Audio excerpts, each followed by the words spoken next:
here we are, everyone, in the top right-hand corner of the map, Cloud Kingdom. We have our red Terran player, the last hope for Prime. It is Bjorn, and he's got to kill this guy down here in the bottom left-hand corner who's won 4 games in a row. Our blue Protoss player from LGIM first. And Bjorn doesn't just have to win this game, he'd have to come back and win 3 more in a row after that. Against potentially 3 Codesk champions. That's right. Last week they sent in MVP, Seed, and MC. Yeah, so, you know, if you just get past the guy who killed 4 of your awesome teammates, then you just have to kill the guys who killed everyone. Yes. Multiple times. Literally, like, the 3 of the 10 best players in StarCraft 2 right now. I think they have 10 victories between them, something like that, 9 or 10. Yeah. Codesk championships under their belts. So, yeah, Bjorn, no big deal. Yeah, he'll probably just destroy all of them. I'm thinking. So, mass Ghost Academies could be fun. So. Just lots and lots of nukes. Maybe just like a one-base nuke timing attack? I've never seen that before. Was it Bjorn that did that? No, I don't think it was. Well, I remember the one that was in amateur division. Yeah, that's true. The one-base nuke rush was really fun to watch, and it did actually win the guy the game. That's right. I can't remember who it was, but it was pretty fun to cast. It was very surprising. But if Bjorn did it here, I would not be surprised because he's the Ghost King. And Bjorn is actually going to go after Refinery first, so that's part of the way there. He's getting there. He's getting there. He's going to have tech. Stuff on the low ground too, actually, already building. Oh no, that's at the top of his ramp. Never mind. Yep. We've got just a very normal barracks placement. The probe is going to get in and take a look around here in just a moment. This is Cloud Kingdom again. Super OU man. Yeah. With ESV did design this map, and he is retiring officially from map making after making a ton of awesome Broodware maps and StarCraft 2 maps. You can see the probe is actually locked out. He's going to try and zap down the supply depot, but it will take a little while. And the SCV should have plenty of time to get that finished up. And indeed he does. Oh, so or just give it a little health and then scoot on out. That's pretty much what he did. Yeah. So kind of creative there. Bjorn will eventually be able to start this one more time, but he's decided not to put down a tech lab right away, and we're going to see a factory. Now, what does that tech mean for us? Are we going to see a Banshee play here in a second? Are we going to see a quick 1-1-1? I mean, this is a map where you can still pull something like that off, even though it's gone rapidly down in popularity. Well, Banshee is a possibility. That's a look that Maru and MKP did not try to explore. So maybe, I mean, they were giving him kind of free passes on the Banshee train, and this time Bjorn might make him punch his ticket. That's right. So Conductor we'll Bjorn now, I'm imagining, with like a stupid hat and suit. Choo-Choo Train Bjorn is another skin available for purchase in StarCraft 2. Oh boy, second gas coming up, and we are going to hit very hard with a lot of tech here in a second. Enough gas saved up already to go right into a starport, and we'll see what he wants to make of this. No, yes, no, yes. Yes. Where is it? There's 150. There it is. There's a starport. All right, so starport very quickly. Banshee is looking incredibly likely. Bjorn already building things down on the low ground makes me think that he wants to get an expansion up, or at least fake like he's going to get an expansion up, depending on what First does in the way of scouting. But First is actually playing pretty safe, has not dropped that Nexus until just now. He did have a sentry already out, so he's a little bit prepared, at least, if Bjorn were to show up with a whole bunch of Marines. Yeah, I like the 1 gate 2 gas sentry expand a little bit better here. He can go into a robotics facility pretty quickly. And it's weird that he's building his gates at 31 supply, so he's not feeling too much pressure at the moment. And he'll be able to put down his robotics facility very shortly after that, if he wants to. There's Cloak already researching before Banshee even starts building, so it looks like he is definitely on that track. We'll see how many Banshees he actually invests in.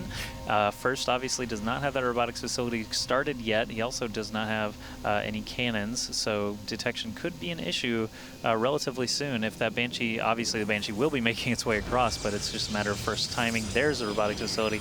Will he be able to get out the Observer? I'm thinking it's going to be pretty close. He might score a couple of worker kills, but the Observer should be chrono boosted out pretty quickly. Oh yeah, the Observer can build just extremely quickly with the build time buff to that not too long ago, and a single chrono boost. And look at this, Bjorn.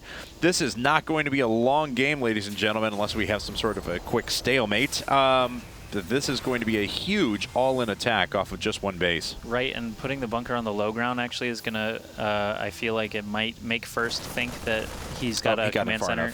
Well, he saw that there wasn't one there right now, but obviously a lot of Terran players like to build their CC inside their main and shoot out some SCVs and mules before actually sending into the low ground. So it's still kind of a fake, as Beyond does not actually have a command center lined up after this. So we do have an observer actually coming out now. I think one already is heading across the middle of the map. No, so this is the first one. Okay, here. what was that then? Oh, just a probe actually wandering around looking at the Xel'Naga tower. But the Banshee has arrived. He's going to go ahead and cloak immediately, and the detector, the observer, will have to fly over here. There are only a few stalkers, but they should be able to handle this Banshee, yeah, if he tries to stick around too long. I like that he actually turned cloak off. Yes. Sometimes players forget to do that, and then it just runs out, and they have no energy for a while. So at least he will be able to bounce back in here soon when the second Banshee arrives as well. Yeah, and well, now though, fortunately, the Stalkers have been able to catch up, pop another shot there, and they may even be able to intercept this Banshee too, and they do. And that's pretty devastating for Beyond, honestly. I mean, the fact that this was shut down this hard, this early on, this is going to be a huge Siege Tank Banshee Marine push in a bit, though, and we'll see what he can make of it. Yeah, he very much needs to keep these Banshees alive so that they can rejoin that force when he's ready to go. Looks like he does have good coverage, probably an observer as well up at the... Yeah, he's got observers placed at his main and natural to be able to keep these Banshees out of here. So Beyond definitely wants to keep those alive. Can't really risk going in for too many more probes. He is still cranking out one Banshee at a time, 4 Marines at a time, and I did see a couple of tanks. Yeah, I'm not sure if he's going to continue with that, as I don't believe they have siege tech. No, they don't. So this is going to be all firepower DPS build here, yes, instead of positioning sort of tactical build. Okay, well, Beyond has, there we go, there's the Siege Tech finally on the way, which just started 5 seconds ago.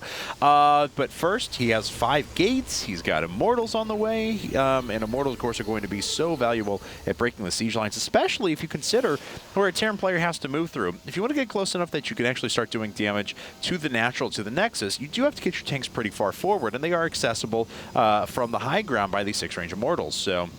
I mean, maybe there's a possibility for First to get in a good position, but he's actually feeling pretty secure, evidently. Now he sees the forces moving across the map. Yeah, this is a large number of Banshees. He's going to be on 5 Banshees soon. That's a ton of DPS versus those ground forces. If the Banshees actually focus down the Immortals very quickly, that'll give Beyond a lot of room to breathe with his tanks and Marines. So we'll see what he actually uses, what he focuses on. Obviously, killing Stalkers and Sentries would be a good idea as well, getting rid of all the anti-air if possible, but good force field there.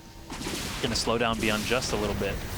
Very cute. I like it. He could do it again, too. Yeah, I think he is going to. Takes a few shots and actually loses 2 Sentries and a Stalker on the way out, though. So takes some losses there, but he does delay the forces one more time.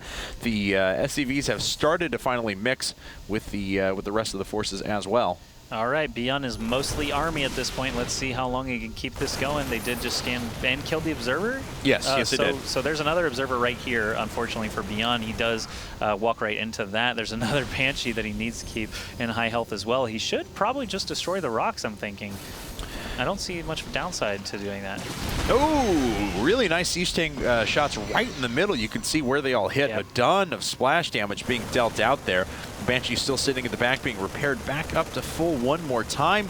And first, he cut at 42 workers. That's a considerable improvement over his opponent, though. Oh, at the same time, he's actually warped into his opponent's base. So Beyond is going to send everything. How did he warp into the main? Boom. He just walked up the ramp? Yes, he did. Oh, all right. So Beyond not paying attention, nearly as much attention as I was, obviously. But we do have these Banshees actually still looming overhead. They are doing a ton of damage as they can. But there's, oh man, these Siege Tanks doing a ton of damage as well.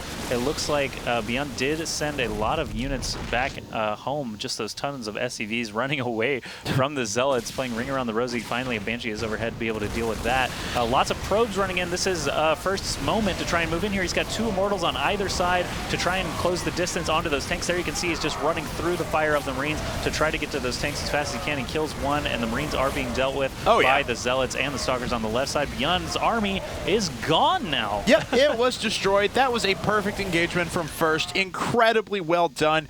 He's up 32 supply on his opponent. He's over double that. His opponent only has 17 worker scores. He only has 23, yes, but he has 2 Nexuses with which to reproduce those. Another Banshee trying to fly its way out, but of course first we'll worry about that in a second. He's more worried about making his way up and killing everything he can. Yeah, that was such an overwhelming smack in the face that he just delivered. He knows that he can just march over here and get some damage done, and because he was running around the Zealots, he knows that Beyond is working off of just one base. He knows how many production facilities were in there. Beyond doesn't even want to see this to a close. GG, and first has all killed Prime. That's right. What an incredible performance. I have to say, that was